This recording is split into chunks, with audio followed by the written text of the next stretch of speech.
حضرت مولانا قاسم نانوتوی کا نبی کریم صلی اللہ علیہ وسلم سے حد درجہ محبت۔ دوستو، حضرت مولانا قاسم نانوتوی رحمۃ اللہ علیہ کی شخصیت سے کون ناواقف ہے؟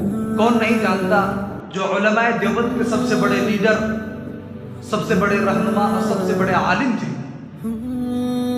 جب وہ حج بیت اللہ کے لیے جاتے ہیں تو مدینے سے 7 میل پہلے ہی اپنے جوتے اتار لیتے ہیں۔ کسی نے کہا کہ حضرت پتھریلی زمین ہے، ریتیلی زمین ہے، پیروں میں زخم آ جائیں گے، پیروں میں موچ آ جائے گا۔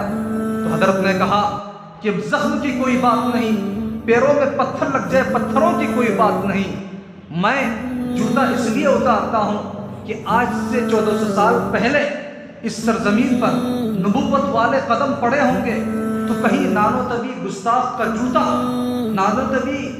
نانوتوی گستاخ کا جوتا کہیں نبوت والے قدم میں نہ آ جائے۔ اللہ اکبر، کیا عشق ہے! حضرت مولانا قاسم نانوتوی رحمت اللہ علیہ کو گرفتار کرنے کے لیے انگریز آئے تو 3 دن کے بعد روپوش ہو کر پھر باہر نکل آئے۔ کسی نے کہا حضرت ابھی وارنٹ جاتی ہے، انگریز آپ کو پکڑ لے گا، انگریز آپ کو گرفتار کر کے پھانسی کے پھندے میں چڑھا دے گا۔ حضرت نے کہا میں گرفتاری کے خوف سے روپوش اور نہیں چھپاتا، انگریز چاہے گرفتار کر لے، گرفتار کر کے مجھے پھانسی کے پھندوں پر چڑھا دے، مجھے اپنی کوئی جان کی پرواہ نہیں، میں یعنی گرفتاری کے خوف سے نہیں، میں اندر نہیں گیا تھا۔ خدا کی قسم، رب کعبہ کی قسم، نبی کریم صلی اللہ علیہ وسلم اگر غار ثور میں 3 دن نہ رہتے تو میں 3 دن تک روپوش نہ ہوتا۔ میں نے تو صرف نبی کریم صلی اللہ علیہ وسلم کی اتباع میں اور آپ صلی اللہ علیہ وسلم کی سنت کی اتباع کے لیے میں 3 دن روپوش ہو گیا۔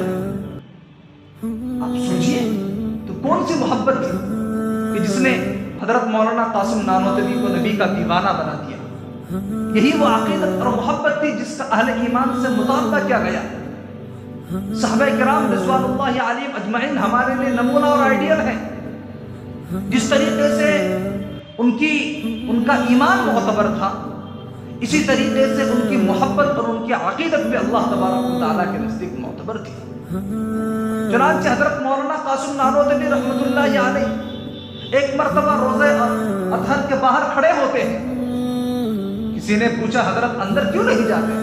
تو حضرت نے جواب دیا کہ ابھی اندر جانے کی اجازت نہیں ہے۔ جب اندر گئے تو باہر مسکراتے ہوئے آئے۔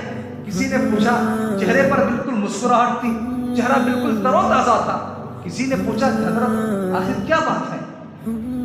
حضرت مولانا قاسم نانوتوی روزہ اطہر کی طرف اپنا منہ کر کے یہ اشعار پڑھے کہ سلامت رہے تیرے روزے کا منظر، سلامت رہے تیرے روزے کا منظر، چمکتی رہے تیرے روزے کی جالی، ہمیں بھی عطا ہو وہ شوق ابو ذر، ہمیں بھی عطا ہو وہ شوق ابو ذر، ہمیں بھی عطا ہو وہ روح بلالی۔ جب مدینہ طیبہ سے واپس آنے لگے تو روزہ اطہر کو مخاطب کر کے کہا کہ ہزاروں بار تجھ پر اے مدینہ میں فدا ہوتا، ہزاروں بار تجھ پر اے مدینہ میں فدا ہوتا، جو بس چلتا تو مر کر بھی تجھ سے میں جدا نہ۔ یہ تھی یعنی حضرت نانوتوی رحمۃ اللہ علیہ کی عشق اور نبوت۔ تو جس طریقے سے صحابہ کرام رضوان اللہ علیہم اجمعین ہمارے لیے آئیڈیل اور نمونہ ہے، ان کے اخلاق کو ہمیں اپنانا ہے۔